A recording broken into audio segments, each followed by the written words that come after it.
میں فیملی کے ساتھ ابھی ابھی گھر پہنچا ہوں اور آیا ہوں ماہانہ خریداری کر کے. ہم ہر ماہ کے پہلے ہفتے میں پورے مہینے استعمال ہونے والی چیزیں خریدتے ہیں. امتیاز سے خریداری کرتے ہیں, بن ہاشم سے کرتے ہیں اور بڑے سپر اسٹور سے کرتے ہیں. ہر ماہ ہمارا خرچہ 70 سے 80 ہزار ہوتا تھا.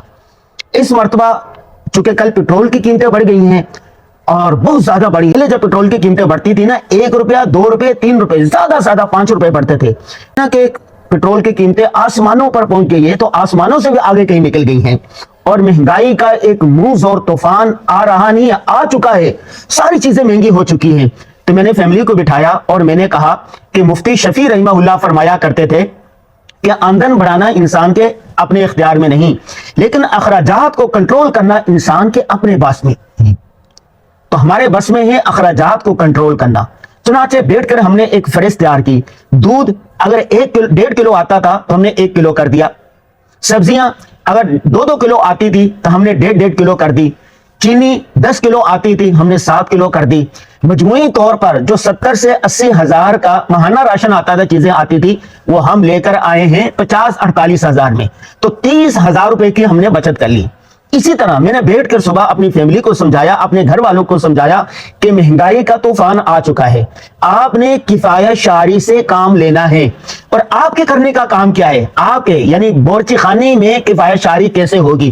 میں نے بتا دیا, اگر شربت بنانا ہے تو چینی کم ڈالیں, چائے بنانی ہے اس میں دودھ کم ڈالیں, گوشت بنانا ہے اس میں شوربہ تھوڑا سا بنا دیں, سبزی بنانی ہے تو اس کو سبزی کی مقدار کم کر دیں, چائے بنانی ہے اس میں پانی تھوڑا سا زیادہ ڈال دیں. مہمان آ رہے ہیں, جہاں 3 ڈشیں بنتی تھی وہاں 2 ڈشیں بنے گی, جب 4 ڈشیں بنتی تھی 2 بنے گی, جب 2 بنتی تھی تو 1 بنے گی. تو اس سے اللہ کی ذات سے امید ہے کہ اخراجات کنٹرول میں ہو جائیں گے. جتنی مہنگائی ہوئی ہے اس پر قابو پا لیا جائے گا. نمبر 2, میرے پاس 7 سیٹر گاڑی ہے. پہلے جب میں اور میرے گھر والے ہوتے تھے ہم گاڑی پہ چلے جاتے تھے, یا 3 افراد بھی ہوتے تھے ہم گاڑی پہ چلے جاتے تھے. ہم نے فیصلہ کیا ہے جب پوری فیملی کہیں جائیں گے تو گاڑی پر جائیں گے, جب 1 فرد جائے گا تو بائک پر جائے گا, جب 2 جائیں گے تو بھی بائک پر جائیں گے, اگر 3 یا 4 جائیں گے تو رکشا کروائیں گے اس پر جائیں گے. 1 فرد ہوگا وہ پبلک ٹرانسپورٹ پر سفر کرے گا, اور بائک نہیں چلا سکتا تو بس میں سفر کرے گا. اب مثال کے طور پر یہاں سے لے کے صدر کسی نے جانا ہے, قائد اعظم کے مزار جانا ہے, یہ گاڑی لے کے جائیں گے تو اس پر 2000 خرچہ آئے گا. پبلک ٹرانسپورٹ میں جائیں گے تو آپ کے 100 روپے خرچہ آئے گا. رکشے میں جائیں گے تو 300-400 روپے خرچہ آ جائے گا. تو میں نے اپنے اوپر یہ لازم کر لیا ہے کہ گاڑی اس وقت ہم نکالیں گے جب فیملی کے ساتھ جائیں گے, گاڑی بھری ہوئی ہوگی. ادروائز ہم کیا کریں گے؟ پبلک ٹرانسپورٹ میں سفر کریں گے. نمبر 3 جو کرنے کی ہے, میں نے فیملی کو بتا دیا اور خود بھی اس کا اہتمام کر رہا ہوں آج سے, کہ اپنی آمدن بڑھانے کا اہتمام کریں. کس طرح؟ اگر ایک جگہ پر آپ دیکھیں, یہ جو مہنگائی ہوتی ہے نا, ان پر سب سے زیادہ جس پر زد پڑتی ہے, جو مشکل میں ہوتا ہے, وہ تنخواہ دار طبقہ ہوتا ہے. تنخواہ تو ایک لمٹ ہوتی ہے نا, کسی کے 40 ہزار ہے, کسی کے 50 ہے, کسی کے 1.5 لاکھ ہے, کسی کے 2 لاکھ ہے. کاروباری لوگوں کو کوئی فرق نہیں پڑتا, کمپنی والوں کو, فیکٹری والوں کو کوئی فرق نہیں پڑتا, ٹرانسپورٹ والوں کو کوئی فرق نہیں پڑتا. وہ کرائے بڑھا دیں گے, اشیاء خرد و نشر کی قیمت بڑھا دیں گے, سبزی والے سبزی کی قیمت بڑھا دیں گے, ماچس والے ماچس کی قیمت بڑھا دیں گے, پرفیوم والے پرفیوم کی قیمت بڑھا دیں گے. سب سے زیادہ جس کا نقصان ہوتا ہے نا, وہ ہے تنخواہ دار طبقہ, وہ سرکاری ہو یا پرائیویٹ ہو یا نجی ہو, کوئی بھی ہو. اس کے لیے ضروری ہے کہ جیسے ابھی ناروے سے ہمارے ایک دوست کا فون آیا کہ اس جنگ کی وجہ سے, یوکرین جنگ کی وجہ سے ناروے میں قیمتیں 3 گنا بڑھ گئی ہیں.